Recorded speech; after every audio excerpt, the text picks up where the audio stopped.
नमस्कार साथियों, आप देख रहे हैं यूपी समाचार। आज की पहली खबर, 1 अगस्त से उत्तर प्रदेश में मिलेगी स्मार्ट आरसी। उत्तर प्रदेश में 1 अगस्त 2026 से वाहनों की पेपर रजिस्ट्रेशन सर्टिफिकेट आरसी की जगह QR कोड और चिप से लैस स्मार्ट कार्ड आरसी जारी की जाएगी। परिवहन विभाग ने इसकी पूरी तैयारियां कर ली हैं। बता दें कि अब तक प्रदेश में वाहनों की कागजी आरसी ही जारी की जाती थी, लेकिन अब इसकी जगह स्मार्ट कार्ड आरसी की व्यवस्था लागू की जा रही है।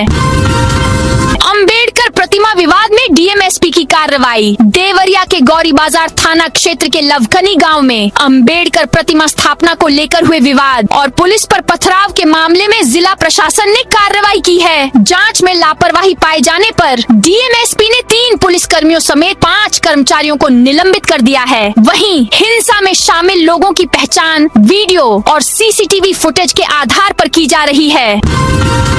दिल्ली बिहार रूट के यात्रियों के लिए खुशखबरी। कानपुर से दिल्ली, बिहार और झारखंड की ओर यात्रा करने वाले यात्रियों के लिए राहत भरी खबर है। रेलवे ने यात्रियों की सुविधा को देखते हुए कानपुर से संचालित होने वाली 3 स्पेशल ट्रेनों की संचालन अवधि बढ़ा दी है। अब ये ट्रेनें अगस्त के अंत तक चलेंगी, जिससे हजारों यात्रियों को अतिरिक्त सीटों की सुविधा मिलेगी।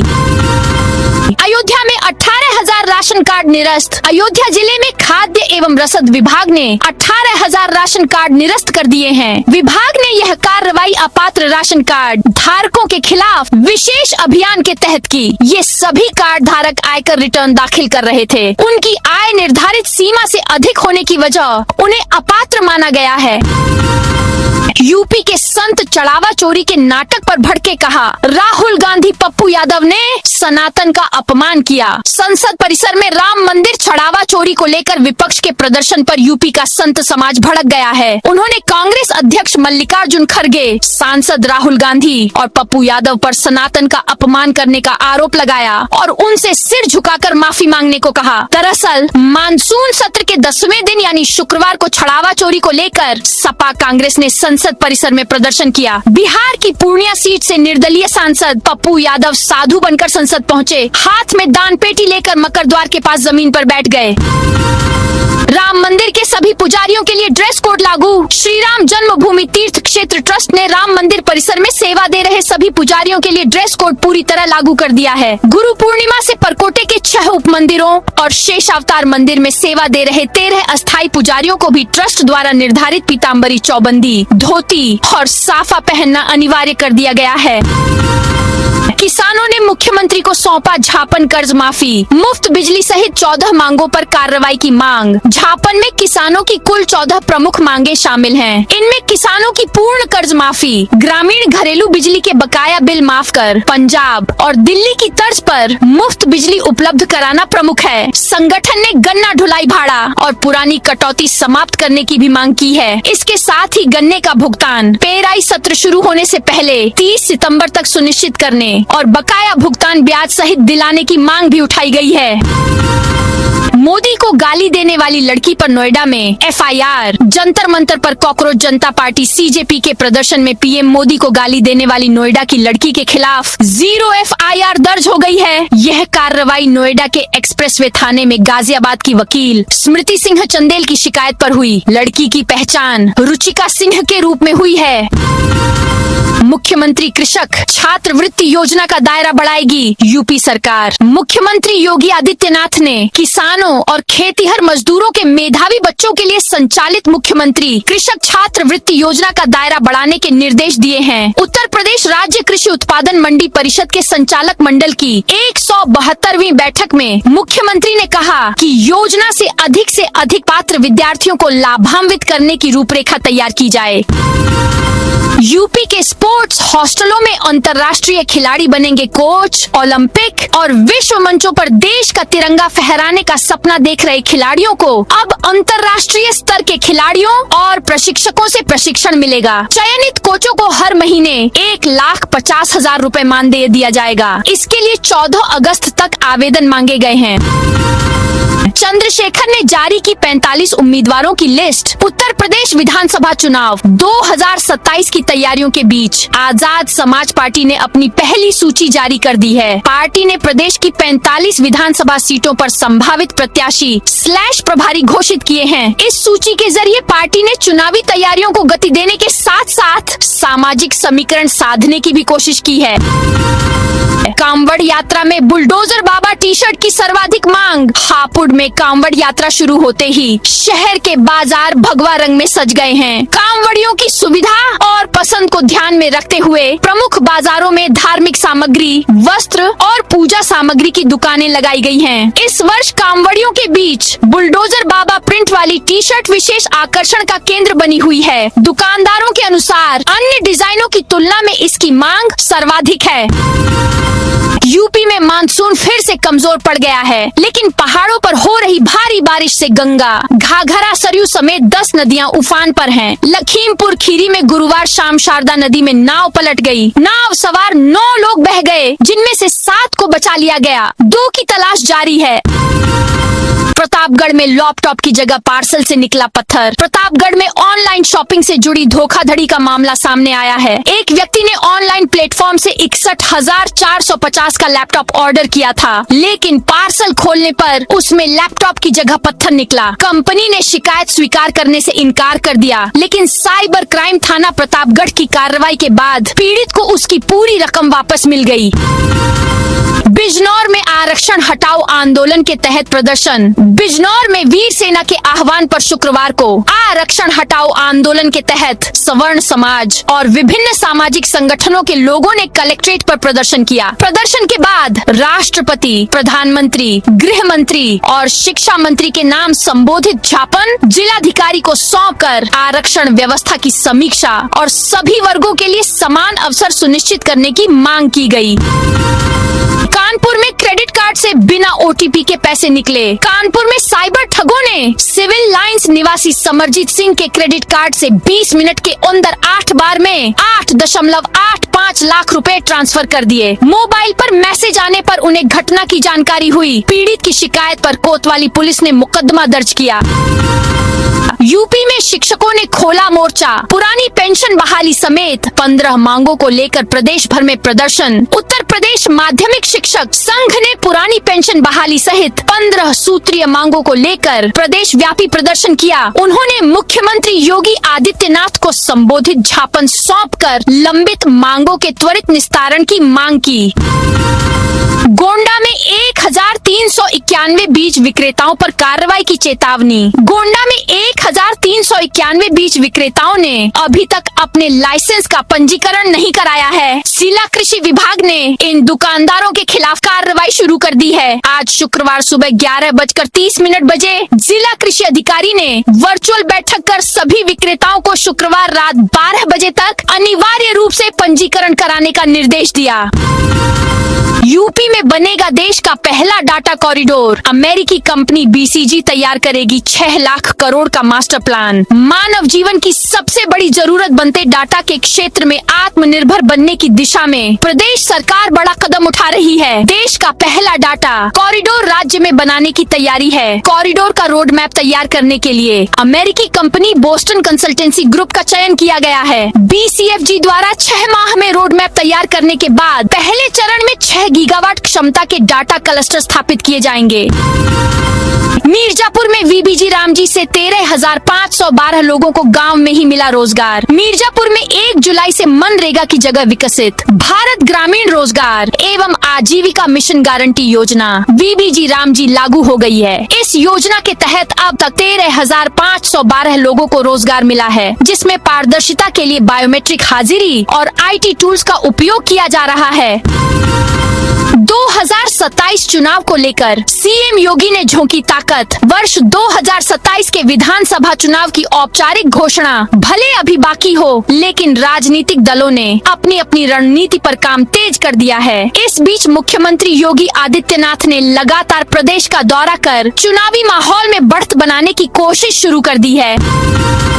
स्कूलों में बिजली के खंभों पर लगेंगे चेतावनी बोर्ड। जौनपुर में जिलाधिकारी सैमुअल पाइनल एन की अध्यक्षता में कलेक्ट्रेट सभागार में निपुण भारत मिशन एवं जिला टास्क फोर्स की बैठक संपन्न हुई। इस दौरान बेसिक शिक्षा विभाग की विभिन्न योजनाओं और कार्यक्रमों की विस्तृत समीक्षा की गई और आवश्यक दिशा निर्देश दिए गए।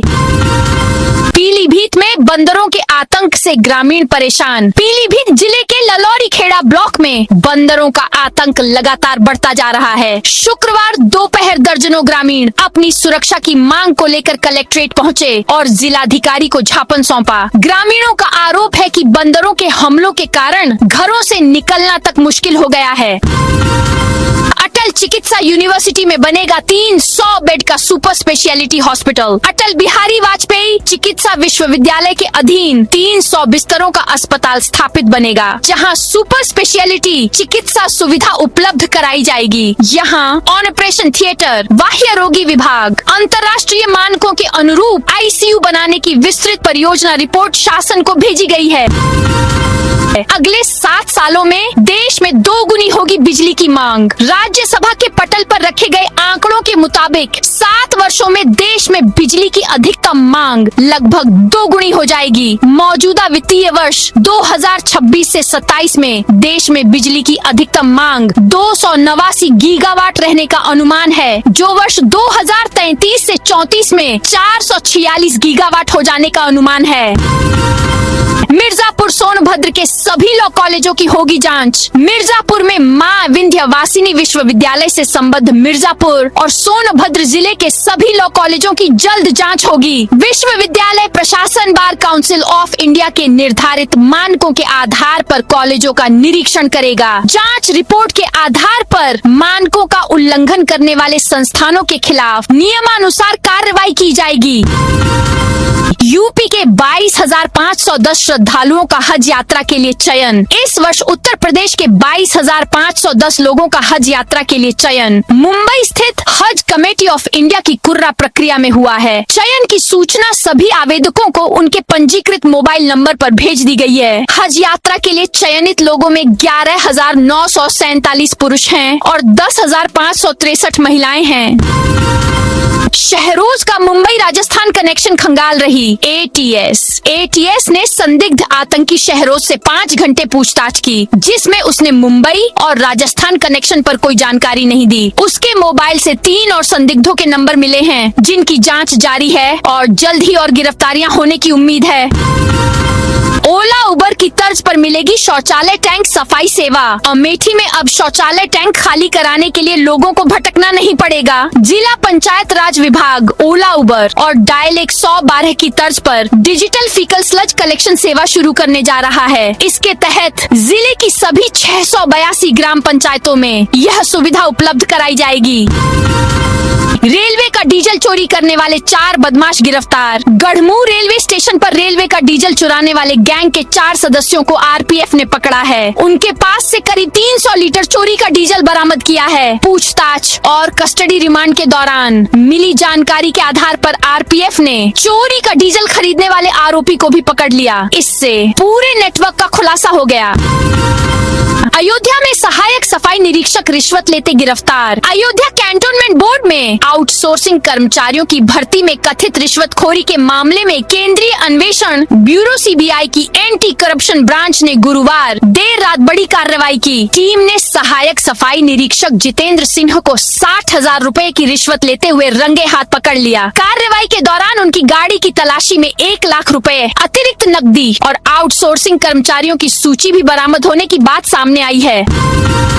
काशी रुद्रास की सीजन 4 की टी शर्ट का हुआ अनावरण। उत्तर प्रदेश T20 के 2026 सीजन के लिए काशी रुद्रास ने अपनी नई टी शर्ट लॉन्च कर दी। वाराणसी के एक होटल में आयोजित समारोह में टीम के कप्तान करण शर्मा ने टी शर्ट का अनावरण किया। यह टी शर्ट काशी की कालजाई विरासत और भगवान शिव के दर्शन से प्रेरित नई जर्सी काशी रुद्रास के मूल्यों और पहचान को दर्शाती है। अंबेडकर नगर की ग्राम पंचायतों में करोड़ों के विकास कार्यों पर सवाल। अंबेडकर नगर जिले की ग्राम पंचायतों में विकास कार्यों के लिए खर्च की गई सरकारी धनराशि के उपयोग में बड़े पैमाने पर वित्तीय अनियमितताएं सामने आई हैं। ऑडिट जांच में बिना कार्य कराए भुगतान, अधूरे कार्यों पर धन निकासी और अभिलेखों में गड़बड़ी जैसे मामले उजागर हुए हैं। प्रशासन ने ऐसे 388 मामलों में राजस्व वसूली प्रमाण पत्र RC जारी कर धन की रिकवरी की प्रक्रिया शुरू कर दी है। 5 सेकंड में आईफोन चोरी करने वाली नौकरानी अरेस्ट। गाजियाबाद में पुलिस ने एक 1.40 लाख रुपए का आईफोन चोरी करने वाली मेड को गिरफ्तार कर लिया है। गिरफ्तारी के बाद उसे क्रॉसिंग रिपब्लिक थाना लाया गया, जहां वह हाथ जोड़कर रोने लगी और बोली, मुझसे गलती हो गई, मुझे जेल मत भेजिए। प्रयागराज में 30 करोड़ से अधिक की परियोजनाएं प्रस्तावित। उत्तर प्रदेश के पर्यटन, संस्कृति एवं धर्मार्थ कार्य मंत्री जयवीर सिंह ने प्रयागराज में विभागीय योजनाओं की समीक्षा की। बैठक के बाद उन्होंने कहा कि योगी सरकार का मुख्य उद्देश्य सनातन संस्कृति का पुनरुद्धार, संवर्धन और आस्था केंद्रों का संरक्षण करना है। सरकार प्रदेश की विरासत व धरोहरों को संरक्षित करने के साथ साथ पर्यटकों को बेहतर सुविधाएं उपलब्ध कराने पर विशेष ध्यान दे रही है। मत्स्य पालन योजनाओं के लिए आवेदन की तारीख बढ़ी। बलिया में मत्स्य पालन विभाग ने वित्तीय वर्ष 2026 से 27 में संचालित राज्य सेक्टर की विभिन्न योजनाओं के लिए ऑनलाइन आवेदन की अंतिम तिथि बढ़ा दी है। पहले आवेदन की अंतिम तिथि 31 जुलाई निर्धारित थी, जिसे अब बढ़ाकर 5 अगस्त 2026 कर दिया गया है। रेलवे एसपी बोले, कामवड़ यात्रियों की सुरक्षा सर्वोच्च प्राथमिकता। सावन माह में कामवड़ यात्रियों की बढ़ती संख्या को देखते हुए रेलवे प्रशासन ने सुरक्षा व्यवस्था कड़ी कर दी है। गोरखपुर के रेलवे पुलिस अधीक्षक लक्ष्मी निवास मिश्र ने शुक्रवार को मऊ जीआरपी थाने के वार्षिक निरीक्षण के दौरान यह जानकारी दी। उन्होंने बताया कि ट्रेनों और रेलवे स्टेशनों पर कामवड़ यात्रियों की सुरक्षा सर्वोच्च प्राथमिकता है। उन्नाव पुलिस ने गांजा तस्करी नेटवर्क ध्वस्त किया। उन्नाव पुलिस ने अंतर्राज्यीय गांजा तस्करी नेटवर्क का पर्दाफाश करते हुए करीब 75 लाख रुपए मूल्य का 1 क्विंटल 51 किलोग्राम अवैध गांजा बरामद किया है। थाना बारासगढ़ पुलिस और सर्विलांस टीम की संयुक्त कार्रवाई में 6 तस्करों को गिरफ्तार किया गया। पुलिस ने गांजे से भरा ट्रक, एक Swift Dzire car, 6 mobile phone और 5,550 रुपए नकद भी जब्त किए हैं। संत कबीर नगर में प्रशासक प्रधानों के मानदेय भुगतान में गड़बड़ी। संत कबीर नगर के सांता विकास खंड में प्रशासक बनाए गए ग्राम प्रधानों के मानदेय भुगतान में अनियमितता के आरोप सामने आए हैं। शासन के निर्धारित मानदेय से अधिक भुगतान किए जाने का मामला प्रकाश में आने के बाद एडीओ पंचायत और पंचायत सचिवों की कार्य प्रणाली पर सवाल उठ रहे हैं। शामली में 501 घंटे का महामृत्युंजय महायज्ञ 3 अगस्त से। शामली में विश्व शांति, जन कल्याण और राष्ट्र की सुख समृद्धि की कामना के लिए 501 घंटे के अखंड महामृत्युंजय महायज्ञ का आयोजन किया जाएगा। नारायणी सेवा संस्थान ट्रस्ट के तत्वावधान में यह महायज्ञ 3 अगस्त से 24 अगस्त 2026 तक कैराना रोड स्थित MS फार्म में आयोजित होगा। आयोजन में उत्तर प्रदेश के उप मुख्यमंत्री केशव प्रसाद मौर्य मुख्य अतिथि के रूप में शामिल होंगे। मुरादाबाद रेलवे स्टेशन पर दिखा 10 फीट का अजगर, हड़कंप। मुरादाबाद रेलवे स्टेशन परिसर में शुक्रवार सुबह करीब 10 बजे अजगर दिखने से यात्रियों में हड़कंप मच गया। स्टेशन के मुख्य आरक्षण हॉल और टिकट विंडो के सामने पेड़ पर करीब 10 फीट लंबा अजगर दिखाई दिया। भीड़ भाड़ वाले इलाके में अजगर दिखने की खबर से वहां अफरा तफरी का माहौल बन गया। विपक्ष के प्रदर्शन पर डिप्टी सीएम का पलटवार। दिल्ली में संसद भवन के बाहर राम मंदिर के चढ़ावे को लेकर विपक्ष के प्रदर्शन पर उत्तर प्रदेश के उप मुख्यमंत्री ब्रजेश पाठक ने तीखा पलटवार किया। अयोध्या पहुंचे डिप्टी सीएम ने कहा कि राम मंदिर के चढ़ावे पर सवाल उठाने से पहले विपक्ष को बाबरी मस्जिद के नाम पर जुटाए गए चंदे का हिसाब देश की जनता को देना चाहिए।